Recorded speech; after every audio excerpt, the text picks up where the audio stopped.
A close one on the field and some big upsets on the court. I'm Carla Metz and welcome to Augustana All Access. The volleyball team is rocking the NSIC after securing 2 more conference wins, and we'll have some of those highlights a little later. We'll also head to the fairway for the first time this season to catch up on some Vikings golf. But first, let's look back at the battle in Duluth where Augustana fell in a close one to the Bulldogs. A familiar face to start the game, former teammate now Minnesota Viking C.J. Ham was ready to cheer on his alma mater, and he'd have a lot to cheer for early on. The Vikings were on the board first with this 21-yard reception by Matt Heller. Pass interference was called but declined.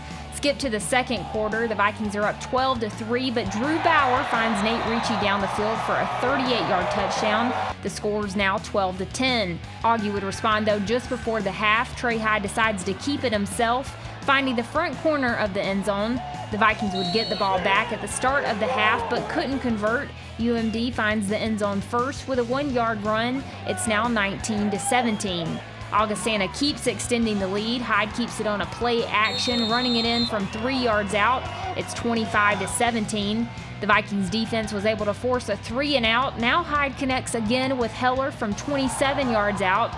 And although the Vikings had the lead 31-17, UMD would climb their way back, taking Augustana by 3, 41-38. Some positives to pull from the numbers. Trey Hyde finished 23 of 41, passing for 388 yards, and wide receiver Matt Heller hauled in 9 passes for a career-high 244 yards and 3 touchdowns. Of course, we got to talk with Coach OJ about the game, and he points out there were several turning points in the game where the Vikings could have gone on to win the game, and we'll have him on next to break down some of the film. But before we go, let's look back at this week's Vikings Vote question. What's the highest recorded attendance inside Kirkby Over Stadium for the USF Augie game? Take a guess, and we'll have the correct answer for you a little later. Augustana All Access on Midco Sports Network is presented by Sanford Orthopedics and Sports Medicine and Classic Import. Welcome back to Augustana All Access. It's time to talk turning points with Coach Jerry Olszewski. And Coach, we knew this was going to be a tough game against Minnesota Duluth. We talked about it last week. They were going to be tough on offense and defense. And really this whole game, it was a battle for points. If you're looking at the scoreboard, though, you were able to keep control for most of the game. So what are the major turning points when looking back at the film maybe for this game to take into next week?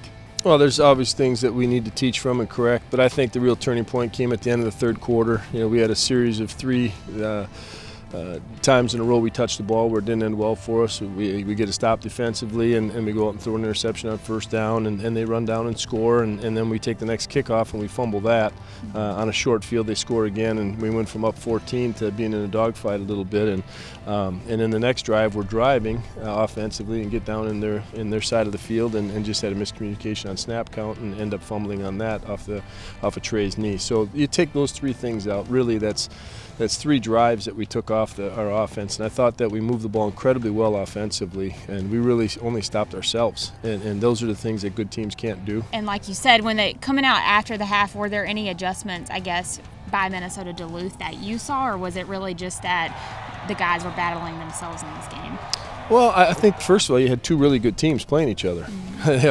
Drew Bauer's a heck of a quarterback, and so is Trey Hyde, and you had 2 of the country's best going at each other, along with some pretty good teams. So it was an entertaining game for everybody to watch. I think our execution just had to be better, and there are things that we typically don't do. We generally win the special teams battle, and it hurt us in this game. So I don't think there was any halftime adjustments. They didn't do anything differently.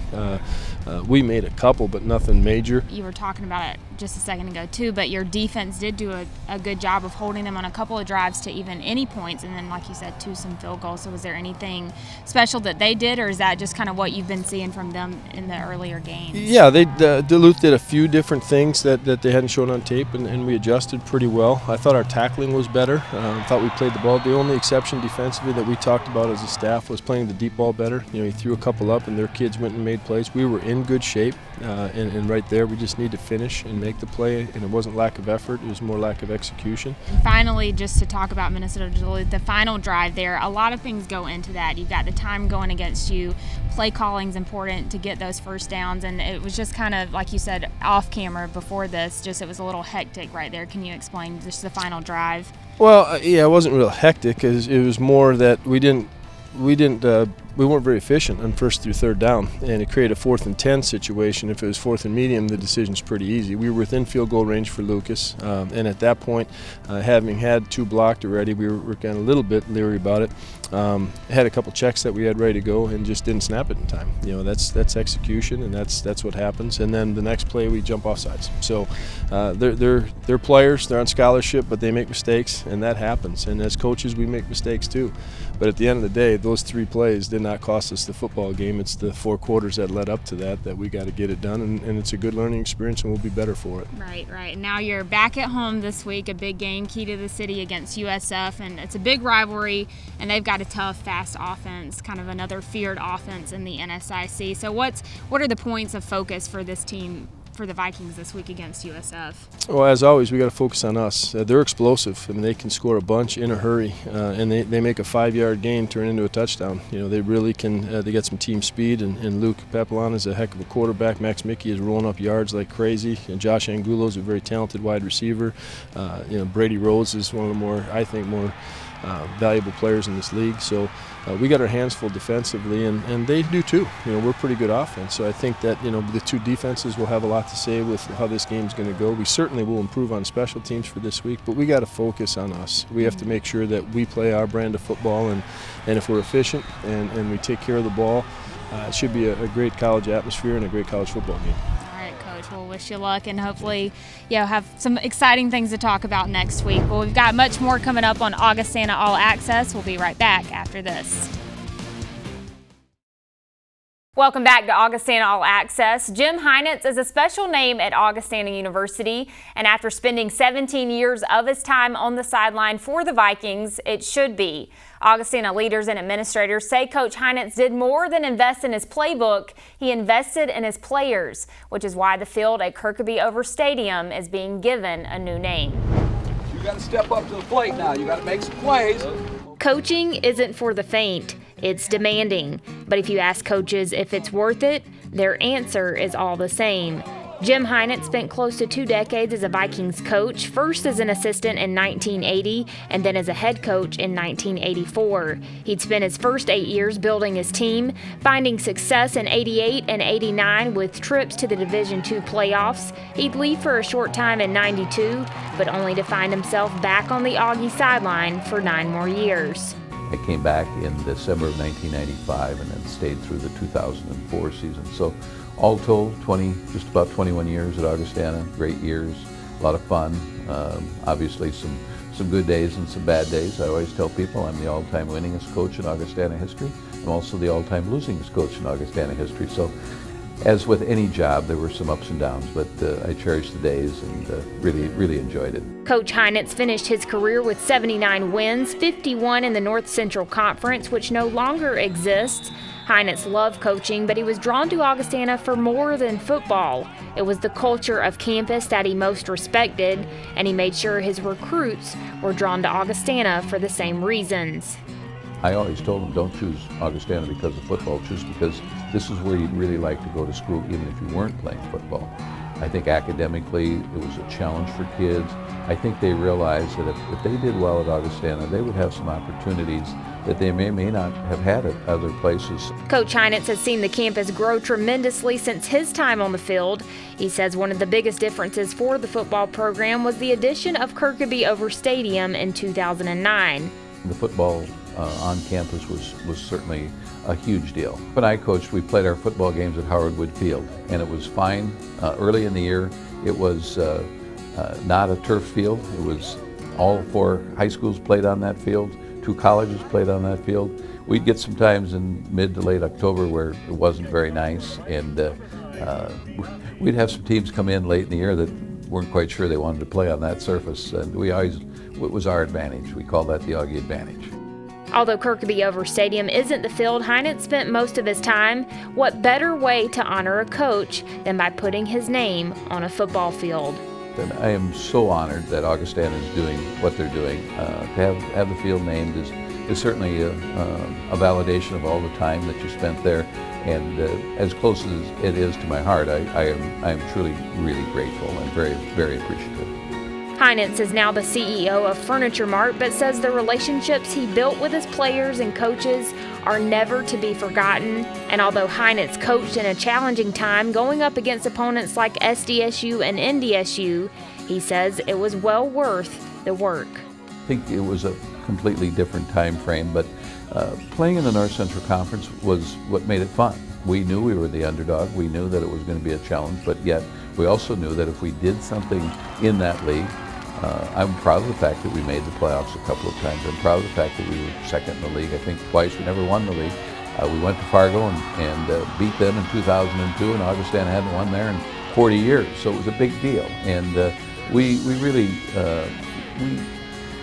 when we were there, our first 11 players were probably as good as anybody else on offense and defense. Where we were challenged is obviously the depth. And yet, I know one year we played UND, NDSU, Northern Colorado, and UNO were our first 4 conference games. They were all ranked in the top 10 in Division II, and they've all gone Division I. It was a challenge, but yet, if somebody asked me, would you do it again? Sign me up. A special ceremony to dedicate the field will be held on Saturday prior to Augustana's game against USF, and the program has invited all former football alumni back for the special event. Up next, it's volleyball at its best. We'll hear from Coach Meskey and company about a dominant week on the court. Welcome back to Augustana All Access. Vikings volleyball saw a lot of action this past week, taking on 3 NSI teams, 2 of which were ranked higher than Augustana, and the Vikings took down all 3 teams, only falling 2 sets out of 11. They'd start by taking on number 4 Wayne State, who was just 9-1 before traveling to Sioux Falls. Wildcat defenders were tough in set 1, but they were no match for this Ashley Wilson kill. And then it's Brittany Check who meets Wildcat Megan Gebhardt at the net. That ties things up at 10. Hannah Justinson ended the night with 13 kills, including this one. And although Augustana stayed close in set 1, Wayne State would go on to win that one 25-22. That'd be all they let the Wildcats have, though. They'd take set 2 25-11 and set 3 25-20. They'd keep that momentum in set 4. Another kill by Hannah Justinson here to make it 24-20, and teammate Courtney Place finishes it off with a powerful kill that soars into the stands, and number 4 goes down 3-1. Courtney Place led the Vikings, matching a season-high 21 kills and 16 digs. She and Hannah Justinson agree it helped that the team never focused on the rankings. We always think we're 0-0 every game, and we're just worried about the next point. But it was a really fun game, and it really built us as a team, and it was a great night. We kind of have this motto with like a faceless opponent, so like we just like to go in like open-minded. We go in 0-0 every game, like whether we're 9-1, we're 1-9. More so than anything, it was just nice to see them, have a blue-collar mentality. It was just, we're business as usual. We lost the first set. We didn't freak out. We just kind of got back to playing our game, and that's what really helped us out. Is we just stuck to what we do well. The team also took down number 11 Northern State 3-1, which broke a 3-match losing streak to the Wolves. Bailey Cook was chosen as the Viking of the match, finishing second on the team with 12 kills on 36 attacks. And she was also given the honor in the MSUM game with 13 kills on 22 attacks. Cook and the Vikings didn't give up a set to the Dragons, taking them 3-0. The Vikings have 2 matches at home. They'll face UMary on Friday at 7 p.m., and then they'll welcome the month of October with Minot State at 5:30. Viking soccer added 2 more wins to their record. They finally got to play at home against Upper Iowa and found success early on. Samantha Timkowitz scored in the 20th minute with some assistance by Callie Nordberg. Taylor Mahacek would stay strong on defense, posting her first shutout of the year, and the offense would put it away in the second half. Riley Close got her first goal of the season, burying it with an assist by Emily Jacobson. And then the final goal of the game would come in the 88th minute. Rebecca Gasper would get her first goal of the season as well, and Vikings close it out against Upper Iowa. We've had 3 back-to-back road weekends that have been very, very, very challenging. I think the reality in our conference is if you can win any games on the road, you're doing something right. You got to win your games at home. It's really awesome to go out and win on your home field. We had some awesome fans here. They were loud, makes it so much more exciting, and just a great team win. There's always room to improve, and I think we all know that, and I think we're all striving for that. The Vikings finally get 2 back-to-back games at home. They go up against Minnesota State Moorhead on Saturday and then Northern State on Sunday. Up next, we head to the fairway to check in on Augustana golf. We'll be right back. Augustana All Access on Midco Sports Network is presented by Sanford Orthopedics and Sports Medicine and Classic Import. Welcome back to Augustana All Access. No stranger to the national tournament, the Augustana women's golf team is primed to make another run. Coming off their 8th NCAA tournament in the last 9 years, the Vikings returned 5 players. So to say that expectations are high for the women's golf team would be a great understatement. And for more on this, we turn it over to Midco Sports' Max Jensen. The last 3-4 years, very strong, won a lot of golf tournaments. So of course, our expectations are up pretty high. Our goal every year is to make sure that we win conference, and our goal is to win regionals and then get to the national tournament. Coming out of their 3rd tournament of the year, the Vikings are picking up right where they left off. They opened the season with a 4th place finish in Kansas, followed by a 10th place finish at the University of Indianapolis. There's nobody more competitive than I am, but I also have to be realistic. It's just a game, and it has to be fun. So that is my goal now in practice in the next few weeks, is to make it fun, play a lot of fun games, start believing in yourself a little bit more, and then we're going to be great. Emily Israelson paced the Vikings in Indy, posting a scores of 77 and 74, good for a tie in 20th place. That finish was good enough to earn her Player of the Week honors in the NSIC, and Coach Peggy Kirby wants to see each of her players achieve that same goal. Over the years, I've definitely learned you just have to keep grinding out there, and I did that last week, and that's what I'm just going to continue with the season. You just can't ever give up.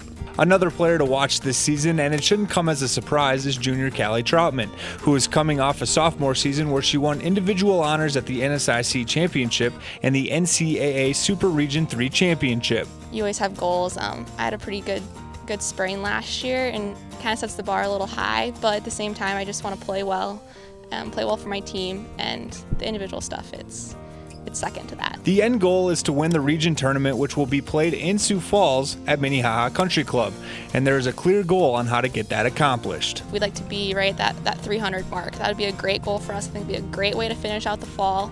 We've hit that 306, 307 a couple times this year already. As the year progresses on, we're really going to just grow in our confidence, and our team is, we're so close to being good.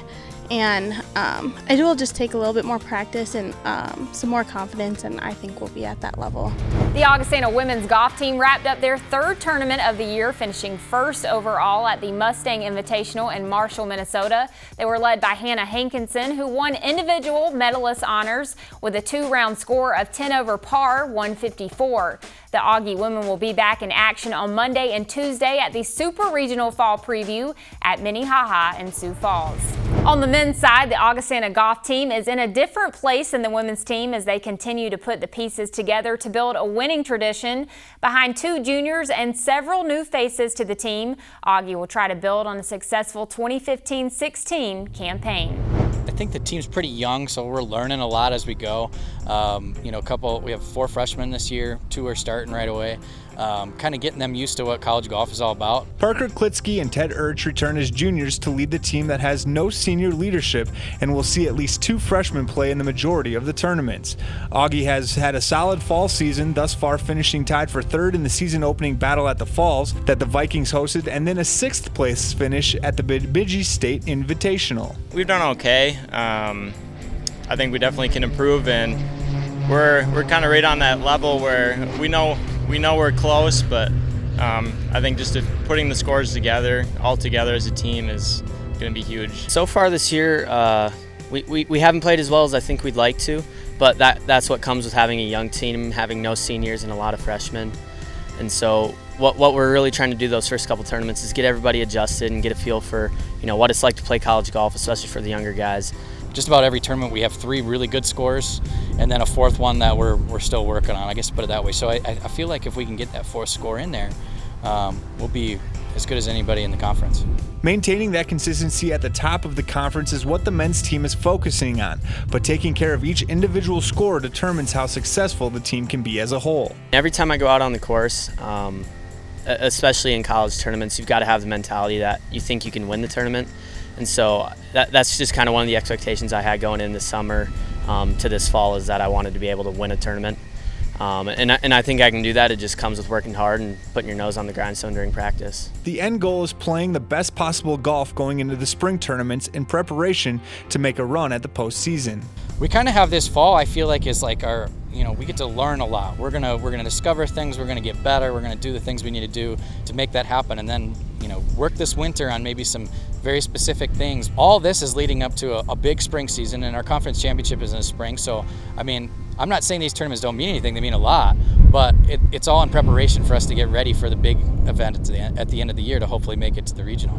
The men's golf team finished 5th at the St. Cloud State Invitational. Brady Arsdorf and Ted Urch paced the Vikings, both shooting 14 over par, 158. Well, before we go, let's take a look at this week's Vikings Vote question of the week. What's the highest recorded attendance inside Kirkby Over Stadium for the USF Augie game? Your choices were below 5,000, between 5,000 and 6,000, between 6,000 and 7,000, or above 7,000. The correct answer is D, above 7,000. The Vikings drew in 7,120 during the 2012 season, and they're hoping to break that record this Saturday on October 1st. Remember, the key to the City game will be inside KO. It's the first NSIC South Division game of the season, and kickoff is set for 1:05 p.m. If we don't see you at the game, you can find the live broadcast on Midco Sports Network. Thanks again for joining us. We'll see you next week for another episode of Augustana All Access.